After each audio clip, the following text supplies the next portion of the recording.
McFarlane and the other researchers. We do see here, because I'm working on the Sefwi belt,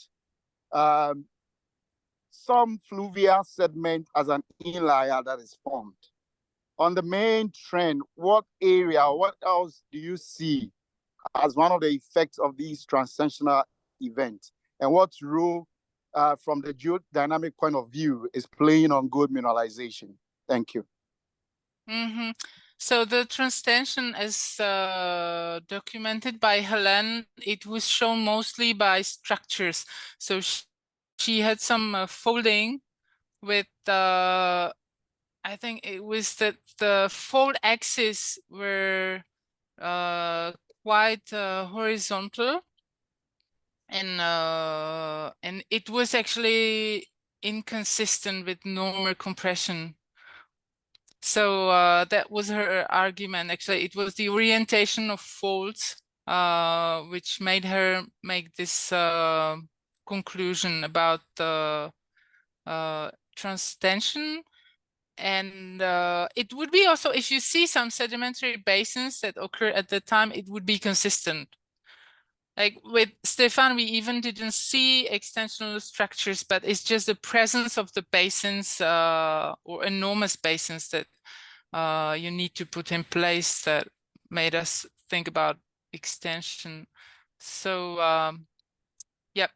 And in terms of mineralization, well, apparently there is no mineralization related to this extension or transtension. It's more related to the transcurrent shear zone in Ghana. Yep. I don't know if it replies to your question.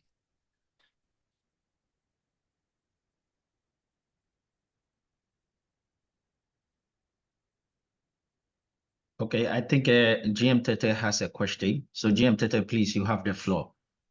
Right. Thank you very much for this insightful presentation, Nika. I have 3 questions. With respect to the structures in the Birimian, most often we use the directions to show the orientation of these structures. And then, if you look at the textures, you realize that you don't have one generation of a particular texture or mineral that is marking a particular foliation. So have you made similar observations that we have different generations of amphiboles, different generations of biotite, especially in southern Ashanti belt? That is my first question. Then the second question is that with the Taquian, there are some intrusives in the Taquian. Apart from what is at Damai, which is a mafic intrusive, we have some felsic intrusives into the Taquian. Have you taken note of those intrusives? Are they Birimian or they are post Taquian? My third question is with respect to the Dahumian, the relationship between the Dahumian and the Birimian. With these detailed observations that you have made on the Birimian, have you perchance related this to the Dahumian, which is at next door? Thank you very much. Okay, thank you very much for the questions. So in terms of structures, it's a bit more complicated just to use the orientation when you have folding. So this is, it turned out quite quickly in northern Ghana that it was very complicated to distinguish between deformation phases, because the first 3 deformation phases were associated to very strong folding, And basically the measurements were a little bit like through in all directions.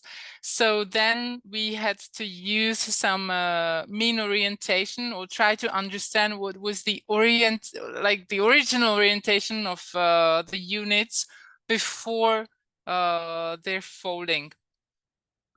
And it's actually the same in Ashanti. It's quite folded. So it's kind of exercise, like geometrical exercise. Try to imagine what the orientation was before the first folding, before the second folding. And then you have the shear zones. But for the shear zones, the orientation is quite stable. Like if it's northeast, it didn't turn a lot. It's prior to these shear zones. So when you are mapping, you just need to be careful and understand if you have folding in the area, you just cannot use just the orientation of the structures, like straightforward. This is more difficult. Now the second question, sorry, remind me the second question. Oh yeah, the granitoids in the, yeah, you're right, actually. Some of them, they might even be post Tachywian, because that's all the question around the ages we are trying to sort out in Damang. There is an intrusion actually of doloritic dike, so it's not the granitoid, but still it's an intrusion which apparently, according to White et al., post-dates the Tachywian sediments, and it post-dates them significantly. So indeed, some intrusions, they can be really, really late. Like the ages that White he found, they are very young, and it's quite surprising. But without doing more dating of these younger units, we cannot really say it's wrong. I mean, it's surprising, but we need to test it. But yeah, you're right. It's possible that they are younger intrusions. And for the Pan-African deformation, I think that there is definitely some Pan-African deformation in the Birimian. The problem is that it's very, very difficult to date it. And if you see already in 2011 paper, we suggest that the last deformation phase, it could have been Pan-African. And in northern Ghana, I didn't show you the 7th deformation phase, the D7 of Sylvan Block, which is north-south shortening, but it's also potentially Pan-African. And as you go closer to the Dahomean belt, you probably have more and more deformation. And this is one of the things actually that you may try to understand. And it's very difficult because without having some minerals which are really related to that deformation, it's hard to date it. Like if we have monazites which are clearly related to, for example, our D2, we say, okay, this is the age of our D2. But when you only have, let's say, some fracturing during the Pan-African and no minerals which you can date, it's really hard. So then you need probably to map very well the structures in the Dahomean, in the Pan-African, and then see if you have similar characteristics of structures or orientations of structures. But you need lots of field mapping actually of these structures in both domains, not only Eburnean or Birimian, but also in Pan-African, so that you really understand what is Pan-African and what's not. Excuse me, in generalizing that we have biotite, we have maybe amphibo or hornblende or whatever, can you say that a particular type of biotite marks a particular structural trend? Were you able to do that? Well, the biotite that we will have different types of biotites. Yeah, I see. Well, usually in the amphibolites, we just see one foliation, which is formed by elongation of amphibol grains, as far as I remember. And further biotides, like most of the biotides are just elongated with the principal foliation. But actually, it was not biotide, but in one thin section, and I don't think I have put the figure in the presentation, we saw actually muscovite in Winneba, in the sediments of Winneba belt, which is systematically in some angle of maybe some 20 to 30 degrees to the principal foliation. So the biotide is elongated to the foliation. It is parallel to the, I think it's like S1, or we can call it S1 because we don't see anything prior to it. And the muscovite has some 30 degrees oblique to it. So yeah, you can have some minerals which are oblique, but not the biotide. Actually, I can't remember the biotide would be oblique. And in Damang mine, the minerals are randomly oriented. You even don't have any structures. It looks really like typical contact metamorphism, no preferred orientation of minerals. All right, thank you very much. Okay, Linka. I think I would ask one more question, and then Daniela, Paul, you can come in. Linka, you see that when you look at the Birimian crustal blocks in Ghana, it seems to be that we have two major crustal blocks. That is the northwestern block, which has a belt oriented in the north-south direction, and then we have the southern block, which has belt oriented in the northeast direction, which is all tangential around the Malue Basin. When you look at these two blocks, you realize that when you look at the gold mineralization, we only have just a few. That is the Julie deposit, and then one of the deposits that Stefan studied in Sefwi belt, being the only deposit that actually holds mineralization within the very early deformation that we have. But we have most of our mineralization sitting in the late deformations within the Birimian. Do you have any idea why it is happening so, and then why mineralization is far shorter in the earlier structures, which is almost around the 2.2 GhIG? Well, you may have several explanations. Well, the easiest one that it was not preserved, but still you have some early structures and early terrains. So probably if there was some mineralization, it would have been found. One of the explanation is that the conditions, for example, the source or the geodynamic setting was not appropriate for the mineralization. For example, for the orogenic gold, you really need an orogen, as suggested by the name. So the time you built the orogen, because the first deformation phases, they are just related to some accretion of volcanic arcs, but you probably do not have the huge Eburnean Orogeny as at the end of the orogeny. So maybe it's not enough, you see, to create the conditions for the huge mineralization. And then just as I think Nico Tebo, he showed in one of his presentations, in Archean terrains, or at least in Australia, it's the same that once you switch from the shortening or pure shear dominated regime to the transcurrent dominated regime, you somehow release the pressure, and there is an input of lots of fluids, and then you have massive gold mineralization.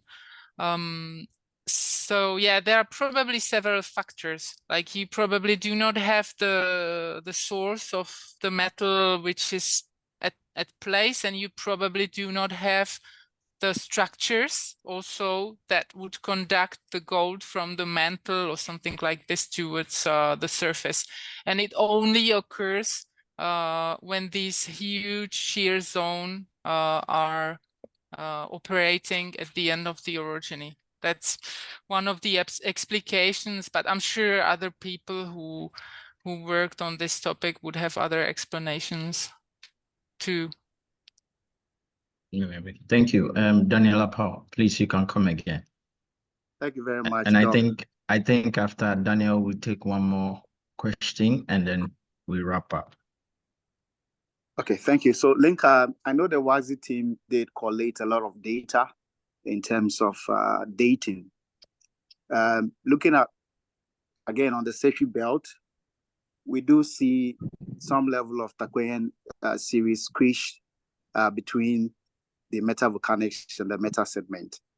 Has there been any work to compare and contrast the Takoyan that we see in a micro microscopic scale on the belt versus what you are seeing on the Ashanti belt, especially the southern portion, i.e. Damine and the Takwa mines? And if there is, what has been the similarities in terms of dating, and what can you say with respect to that lithology? Thank you. Yeah, thank you.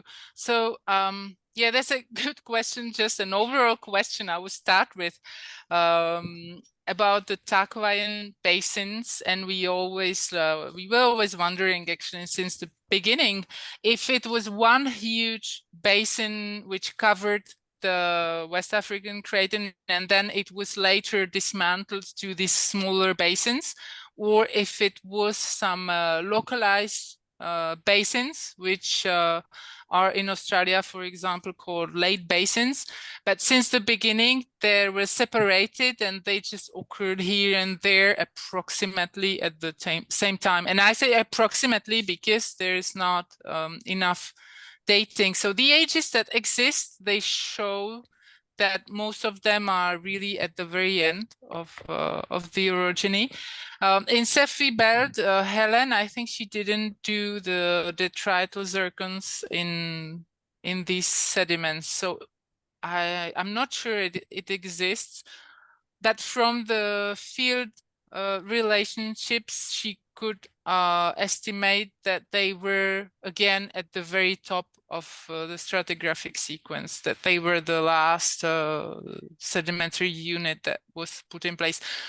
So it's probably similar ages to the Takwayan unit, like the true Takwa unit, but we actually don't know if it was connected or not. So it means just if it's the same process that occurred again, like metamorphism, different times, so same times across the Craton, or if it was just one basin. But it's a good question. I think there is more to be done on these basins, like more systematic study. Yeah. Yeah, I think it needs to be well understood with the point of view of correlating what is here and what is at the southern portion. Thank you. Sure. Thank you, Daniel. All too soon, we have come to an end of one more discussion, but then that's not all. On the 27th of June, 2024, we have another good webinar series for you, which has to do with turning core imagery into data. That talk will be given by Breton Crawford, who works for DataRock. And I think where we are heading towards with all these artificial intelligence and trying to milk as much information as we can get from our core data, trying to see alteration, trying to map out alteration patterns, trying to see which rocks is the real metamorphic rocks, which rocks have been altered, which we use for our isocon analysis to see our mass volume analysis, which is very, very important to mineralization. That is why we are bringing this guy in, so that he's a technologist and he would show us how we use our technology, how to use technology in imagery to milk out a bit more data. So that is the picture of Brenton Crawford, who is a chief geologist and a technologist for us. And then hopefully on the 27th, we would want all of you to join us. And Linka, we would send a link together with this with you, and then you can share with our friends in the French countries so that they can join. That there's a lot of good things that is going on down here for which we can all learn to increase our base when it comes to geology, when it comes to geoscience. And I think most of them are also interested in mineralization. So this will be proper for them. And also for our industry participants, because they are with the rocks every day and they need to get a whole lot of data in for them to be able to make informed decisions. So please, we'll be happy for you to also market our talk in the French countries for us, as you did with this one. I'll leave out now, hold on, and then our president will come in and let us hear his closing remarks, and then we can conclude our talk for today. Mr. President. Oh, yes, GS, thank you very much. And thank you very much also for Linka. That was quite insightful. And I think Prince is going to link up to Linka so that sooner than later, there are a few areas that will be happy if Linka will come back and look at it for us. So Linka, once again, we appreciate your time and effort, and it's a journey that is not going to end now, but we're going to continue. And to our honorable members, we thank you very much. And those of you who were unable to log in due to our maximum capacity, we promise we're going to deal with that almost immediately. So come 27th for Data Rock, we will be able to have more than the maximum capacity. And otherwise, we want to tell everyone here, we appreciate your time. Our council members, we appreciate your time. And then come next 2 weeks, 27 at 2 p.m., we congregate again for a wonderful talk. Thank you very much, and God bless us all. Thank you. God bless you. Thank you, and thank you all for joining. Bye-bye, and thank you, Linka. Bye-bye. Thank you very much. Thank you. Bye-bye. Good. Thank you. Bye-bye. Bye. Guys, you can open your video, say hi to somebody. Let's see your faces. And